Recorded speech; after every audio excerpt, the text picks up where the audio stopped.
পৃথিবীতে এমন কেউ নাই যে আপনাকে বলবে যে আয় আমি তোর অপরাধ মাফ করে দেই, এরকম কেউ কি আছে? কেউ নেই। কিন্তু আল্লাহ পাক বলেন আমার কাছে ফিরে আয়, চুরি করেছিস ফিরে আয়, জিনা করেছিস, মদ খেয়েছিস ফিরে আয়, যত অপরাধ করেছিস ফিরে আয়। আল্লাহর কাছে বান্দা যখন তওবা করে গুনাহ করে মাফ চায়, আল্লাহ মাফ করে দেন। শুধু মাফ করেন না, শুধু মাফ করেন না, তার সাইয়্যাত গুলি আল্লাহ রাব্বুল আলামিন হাসানাত দিয়ে বদলায় দেন। আলহামদুলিল্লাহ, সে যে গুনাহ করেছিল সেই গুনাহগুলি হাসানাত দিয়ে বদলায় দেন। তিনি এমন এক মহান সত্তা যার কাছে চাইলেই তিনি খুশি হন।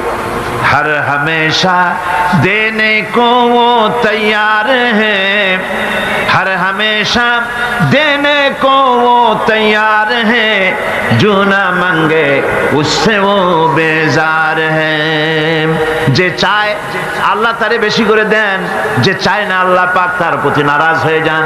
সুতরাং চাওয়াটাই বেশি জরুরি। রাতের আধারে তাহাজ্জুদের নামাজ পড়ে মানুষ যখন কান্দে,